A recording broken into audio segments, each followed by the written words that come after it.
I'll never forget the moment my 6-year-old daughter Hazel stood up in that courtroom, her tiny voice cutting through the tension like a knife.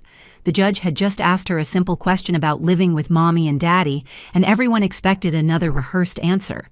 Instead, my little girl, wearing the pink dress with daisies that she'd picked out herself that morning, looked directly at Judge Patricia Thornwell and said something that changed everything.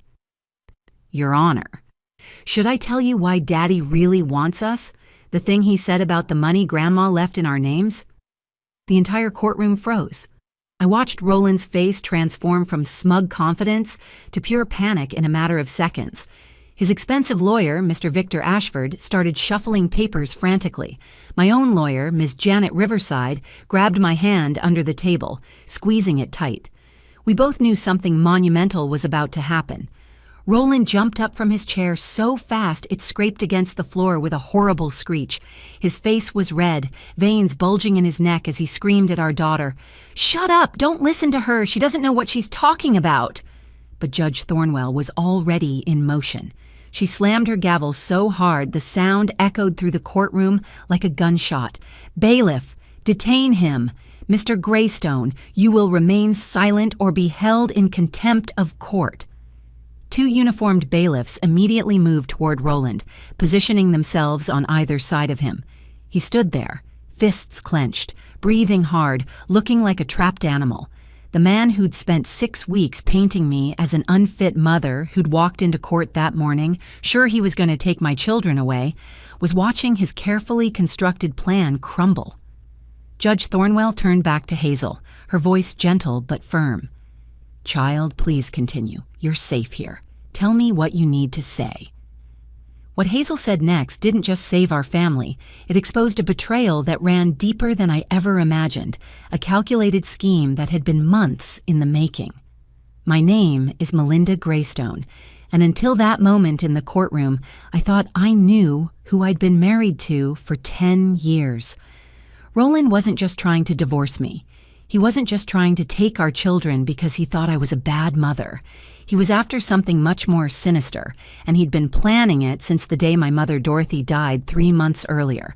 You see, when someone files for divorce claiming you're an unfit parent, you expect certain things. You expect custody battles. You expect lawyers. You expect accusations and character witnesses. What you don't expect is for your 6-year-old daughter to reveal that your husband has been coaching your children to lie, manipulating them with threats, all to steal their inheritance. That morning had started like any other court day in this nightmare. I'd woken up at 5, too anxious to sleep anyway, made breakfast for Hazel and my 8-year-old son Timothy, even though my stomach was in knots and I couldn't eat a bite myself. I'd braided Hazel's hair the way she liked it, with the purple ribbon she said made her feel brave.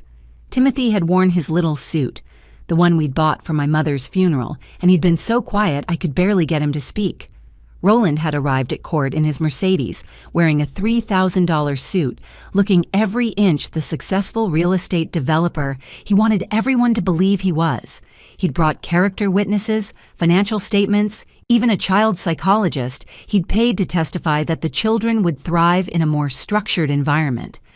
Translation: with him, not with their grieving mother who worked part-time at the local library. For 6 weeks, he'd been building his case methodically. Photos of me crying at the grocery store 2 weeks after Mom died, testimony that I'd seemed distracted and emotional, even a manipulated story from our neighbor claiming she'd heard the kids crying when I was supposedly home. Each piece of evidence had been carefully curated to paint a picture of a woman falling apart, unable to care for her children. And I'd almost believed it myself. That's what happens when someone you trust turns your grief into a weapon against you. You start to question everything. Maybe I wasn't good enough. Maybe the kids would be better off with someone more stable, more successful, more put together. But then Hazel stood up in that witness chair, her legs swinging because they couldn't reach the floor, and she told the truth that would save us all. The money Grandma had left, the girlfriend named Veronica, the failing business, the months of manipulation and lies. All of it was about to come pouring out of a 6-year-old's mouth, and there was nothing Roland could do to stop it. 3 months after losing my mother Dorothy to cancer, I thought the worst was behind me. The funeral was over, the estate was mostly settled, and I was trying to find a new normal for me and the kids. I was working part-time at the local library, a job I'd always loved because it let me be home when Hazel and Timothy got off the school bus. Our house wasn't fancy, just a 3-bedroom colonial on Maple Street, but it was filled with laughter, homework sessions at the kitchen table, and bedtime stories every single night. Roland and I had been married for 10 years, and while things weren't perfect, I believed we were managing. He'd been distant since Mom's funeral, spending more time at his real estate office, coming home late smelling of expensive cologne that wasn't his usual brand. When he did come home, he'd go straight to his office, claiming he had contracts to review, calls to make, deals to close. "Mommy, why doesn't Daddy eat dinner with us anymore?" Hazel had asked one evening while I helped her with her coloring book. She was working on a picture of our family, and I noticed she'd drawn Roland standing far apart from the rest of us.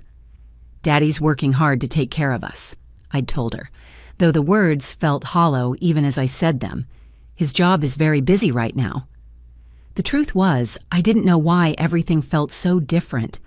Roland had always been ambitious, but lately, he'd developed an edge of cruelty I'd never seen before. It started with small comments about my appearance. "You've really let yourself go since Dorothy got sick," he'd said one morning, looking at me over his coffee cup. "Maybe you should spend less time moping and more time at the gym." Then came the criticism about my parenting. "You're turning the kids soft," he'd say when I'd hug them after they scraped their knees. "Dorothy babied you, and look where that got you. Working part-time in a library like some college student instead of having real ambition." That stung more than I wanted to admit. Yes, I worked at the library, but I loved my job. I helped kids discover books that made them love reading. I organized senior computer classes. I ran the summer reading program that Hazel and Timothy adored. To Roland, none of that mattered because it didn't come with a 6-figure salary. The morning he served me divorce papers, I was making pancakes shaped like dinosaurs. Timmy's favorite Saturday morning tradition. The kids were still in their pajamas, giggling about something they'd seen on TV. I had batter on my hands and flour in my hair when Roland walked in wearing his best suit, the charcoal one he saved for important meetings. He placed a manila envelope on the counter, right next to the plate where I was stacking pancakes. "I'm filing for divorce, Melinda." Just like that. No warning, no conversation, no marriage counseling, just 5 words that shattered our family. "Roland, what are you talking about?" I managed to whisper, glancing at the kids to make sure they weren't listening. "Can we discuss this privately?" "There's nothing to discuss," he said, his voice cold and businesslike, as if he was closing a real estate deal. "I'm taking the kids. You're an unfit mother, and I have the evidence to prove it. My lawyer will be in touch." He turned to leave, then stopped at the doorway. "Oh, and Melinda, don't try to fight this. You work 20 hours a week. You've been a mess since your mother died, and I have documentation of everything. Every time you've cried in front of the children, every pizza dinner because you were too tired to cook, every moment you've chosen wallowing in grief over being a proper parent." "Roland, please," I started, but he was already gone, leaving me standing there with a spatula in my hand and dinosaur pancakes burning on the griddle. Timothy looked up from his cartoon. "Why was Daddy so mad?" "He wasn't mad, sweetheart," I lied, forcing a smile. "Just stressed about work." But inside, I was reeling. Documentation? Evidence? How long had he been planning this? I thought about all those late nights at the office, the new cologne, the criticism that had become increasingly harsh. Had he been building a case against me while I was nursing my dying mother, while I was planning her funeral, while I was trying to help our children understand why Grandma wouldn't be coming to visit anymore? That night, after the kids were asleep, I sat at the kitchen table and read through the divorce papers. Roland wasn't just asking for a divorce. He was seeking full custody, claiming I was emotionally unstable, financially irresponsible, and neglectful. The man who'd stood next to me at our wedding, who'd promised to love me in sickness and in health, was now trying to take away the only thing that mattered to me, our children. The custody hearing was scheduled for 6 weeks later, and Roland came prepared for war. He'd hired Victor Ashford, known throughout the county as the lawyer who'd never lost a custody case. The man walked into court that morning like he owned the place, carrying a leather briefcase that probably cost more than I made in a month. Roland sat beside him, confident and composed, wearing a new Rolex I'd never seen before. My lawyer, Ms. Janet Riverside, was competent but clearly outmatched. She was a solo practitioner I'd found through legal aid, and while she believed in my case, she didn't have the resources Roland's team had. They'd hired private investigators, expert witnesses, and even a child psychologist who'd never actually met my children but was prepared to testify about their needs. Mr. Ashford stood up to present Roland's case, his voice smooth and authoritative. Your Honor, we'll demonstrate that Mrs. Greystone, while perhaps well-intentioned, is simply unable to provide the stable, structured environment these children need. Mr. Greystone is a successful businessman who can provide stability, private education, and opportunities these children deserve. Mrs. Greystone works 20 hours a week and has been emotionally compromised since her mother's death. Then came the evidence, each piece more damaging than the last. First, they showed photos of me crying at the grocery store 2 weeks after Mom died. The image was grainy, clearly taken from a distance, but you could see my red eyes, the tissues in my hand. This was in public, Your Honor, Ashford said, in front of her children. Imagine what happens at home. Next came testimony from Roland's business partner, Dennis Crawford. I've seen Melinda at company events, he said from the witness stand. She seemed distracted, disconnected. At the last Christmas party, she spent most of the evening sitting alone while Roland networked. The children seemed to gravitate toward their father. What Dennis didn't mention was that the Christmas party was 3 days after Mom's diagnosis, that I'd begged Roland not to make us go, that I'd sat alone because Roland had specifically told me I was embarrassing him with my sadness. They even brought in our neighbor, Mrs. Patricia Hoffman, who claimed she'd heard the kids crying one afternoon when I was supposedly home. It went on for at least an hour, she testified. I was concerned, but I didn't want to interfere.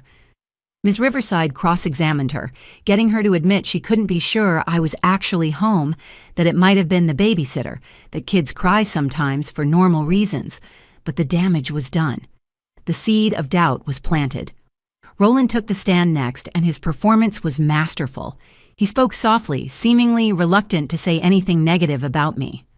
I loved Melinda, he said, looking right at me with fake sadness in his eyes. I still do, but since Dorothy's death, she's changed. She spends hours looking at old photos. She cries constantly. The children have told me they're scared when Mommy gets sad. Can you provide specific examples? Ashford prompted. Last month, Hazel asked her mother to help with a school project about families. Melinda broke down sobbing because it reminded her of Dorothy. Hazel ended up doing the project alone. Timothy's been acting out in school, getting into fights. When I asked him about it, he said he was angry because Mommy was always sad. Each word was a carefully placed dagger. The worst part was the tiny kernels of truth twisted into weapons. Yes, I'd cried about the school project, but only after I'd spent 3 hours helping Hazel create a beautiful family tree.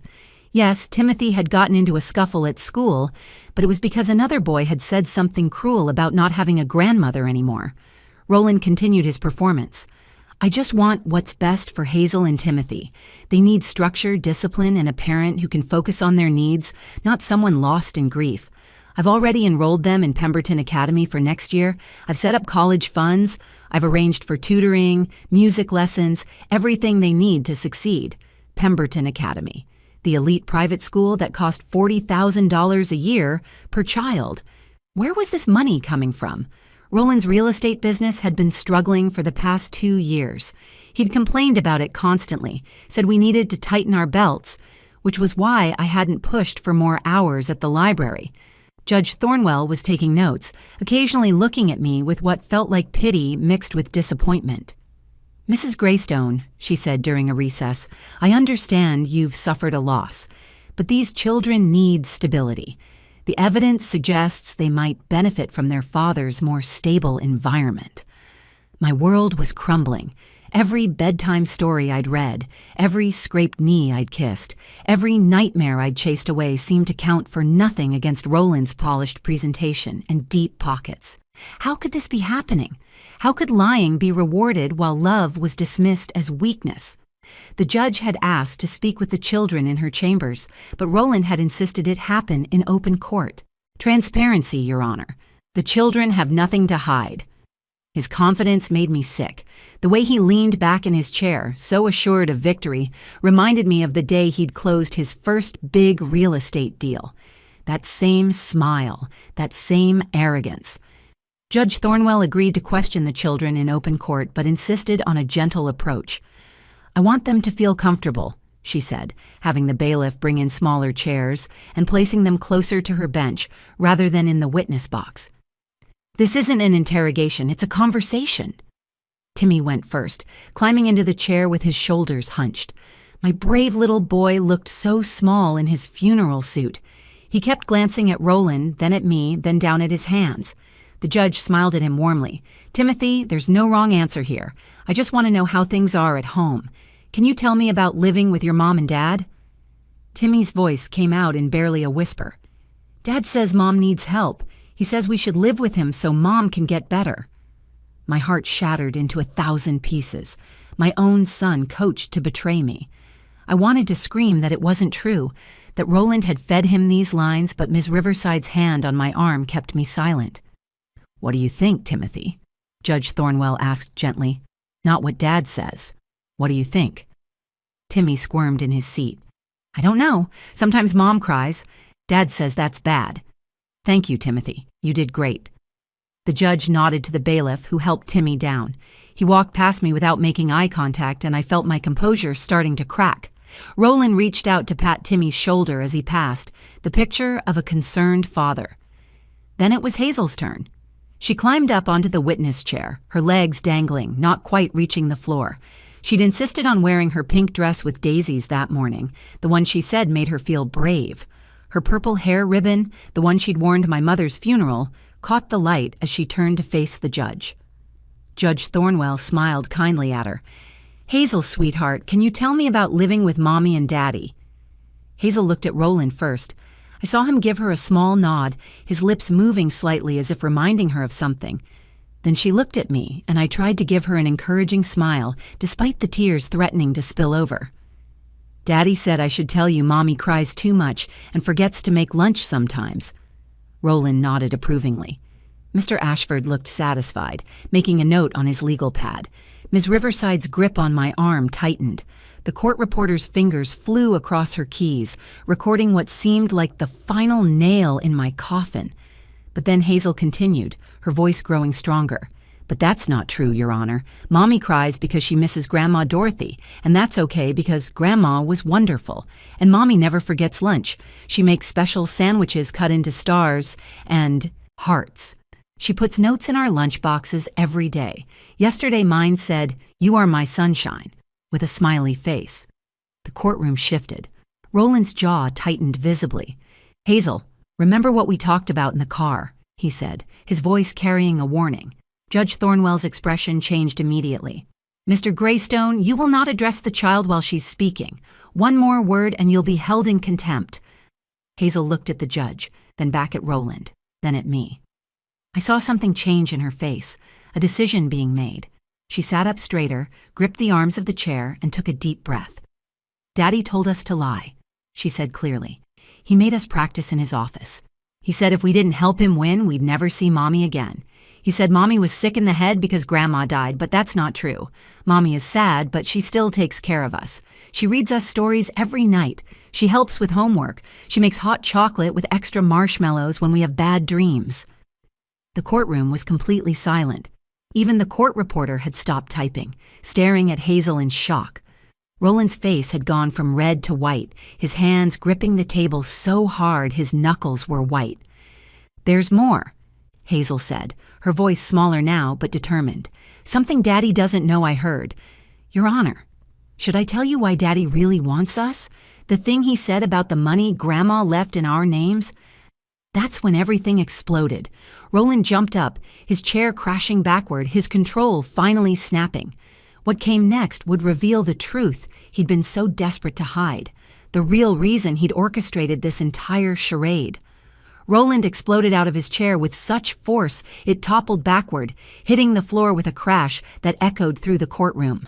"Shut up! Don't listen to her! She's confused! She doesn't know what she's talking about!" His face was purple with rage, veins bulging in his neck, spit flying as he screamed at our 6-year-old daughter. Judge Thornwell's gavel came down like thunder. "Bailiff, detain him! Mr. Greystone, you will remain silent or be held in contempt of court." Her voice was sharp as steel, cutting through Roland's outburst. Two uniformed bailiffs immediately moved toward Roland, one placing a firm hand on his shoulder, forcing him back down into his seat. The other stood directly behind him, ready to act if he moved again. "Your Honor, my client is simply concerned about his daughter's confusion," Mr. Ashford started, rising from his seat, his composure cracking for the first time.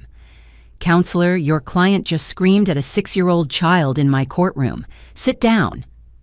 Judge Thornwell's tone left no room for argument. She turned back to Hazel, her expression softening. "Child, please continue. You're safe here. Tell me what you need to say." My brave little girl took a shaky breath, but her voice was clear. 3 weeks ago, Daddy was on the phone in his office at home. He didn't know I was playing with my dolls behind the couch. I like that spot because it's quiet and cozy. He was talking to someone named Veronica. The name hit me like a physical blow. Veronica. Who was Veronica? "That's his girlfriend, I think," Hazel continued matter-of-factly, "because I saw them kissing at his office once when he brought us there on a Saturday. He said he had to grab some papers, but then I needed to use the bathroom, and when I came back, they were kissing by his desk." The courtroom gasped collectively. Ms. Riverside's hand found mine under the table. Roland's face had gone from purple to ghostly white. Mr. Ashford was frantically whispering to him, but Roland wasn't responding, just staring at Hazel in horror. "Daddy was talking really excited on the phone," Hazel continued. "He told Veronica that Grandma Dorothy left money for me and Timmy, a lot of money. He said it was in something called a trust fund, and that if he got custody, he could control it until we turned 18. Judge Thornwell leaned forward. "Did he say how much money, sweetheart?" Hazel nodded. "He said there was almost $2 million. He kept saying $2 million over and over like he was really happy about it." $2 million. My mother had never mentioned anything about that kind of money. She'd lived modestly, saved carefully. Where had $2 million come from? "He told Veronica his business was in trouble," Hazel continued, each word another nail in Roland's coffin. "He said he owed a lot of money to some bad people and the banks wouldn't give him any more loans. He said, 'Once I get the kids, we can use their money to save the company and buy that beach house in Florida you wanted.'" Timmy suddenly stood up from his seat in the gallery. "I heard it too." His voice cracked with emotion. "I didn't want to say anything because Dad said he'd send Mom away if we didn't help him. But I heard him talking about the money too. He was in his car on speakerphone and I was in the back seat. He forgot I was there." "Timothy, please sit in the witness chair," Judge Thornwell instructed. Timmy practically ran to the chair, eager now to tell the truth. "Dad's been lying about everything," Timmy said, the words pouring out of him. "He made us practice what to say about Mom. He said she was crazy, but she's not. She's sad about Grandma, but she still takes care of us. She helps with homework every night. She makes dinner. Real dinner, not just pizza. Dad's the one who's never home. And when he is home, he just yells at us to be quiet so he can make phone calls." "There's more," Hazel said, her small voice cutting through the courtroom again. "Daddy told Veronica that Mommy was stupid and would never figure it out. He said judges always believe fathers who wear nice suits and have good jobs. He laughed about it, Your Honor. He laughed about taking us away from Mommy. He said once he had the money, he could divorce Mommy and throw her out like trash. Those were his exact words. Throw her out like trash." Judge Thornwell turned to Roland with fire in her eyes. "Mr. Greystone, is there a trust fund established by Dorothy Pemberton for these children?" Roland's lawyer scrambled through his papers, his composure completely shattered. "Your Honor, we weren't aware of any trust fund. This is the first we're hearing of this." "I asked Mr. Greystone, counselor, not you." Roland's voice was barely a whisper, all his arrogance gone. "Yes. And you concealed this from the court? You attempted to gain custody to access funds meant for your children's future? You coached these children to lie about their mother? You've been having an affair while painting your wife as an unfit parent?" The silence in the courtroom was deafening as everyone waited for Roland's response. Judge Thornwell's ruling was swift and decisive. She didn't even retire to her chambers to deliberate. Mr. Greystone, I've seen many custody cases in my 20 years on the bench, but rarely have I witnessed such calculated manipulation of both the court system and innocent children. You've committed perjury, concealed assets, coached minor children to lie under oath, and attempted to defraud them of their rightful inheritance. She turned to Ms. Riverside. Counselor, I'm granting your client immediate full custody with sole legal and physical rights. Mr. Greystone will have supervised visitation only, pending a full investigation by Child Protective Services and the District Attorney's Office for fraud, coercion of minors, and perjury. Your Honor, Mr. Ashford stood up, his designer suit somehow looking less impressive now. My client wishes to appeal. Your client is fortunate he's not leaving here in handcuffs, Judge Thornwell replied sharply.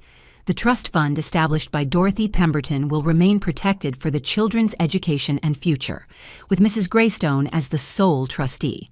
Mr. Greystone, you will pay child support of $3,000 per month, and you're ordered to stay away from the family home except during court-approved visitation.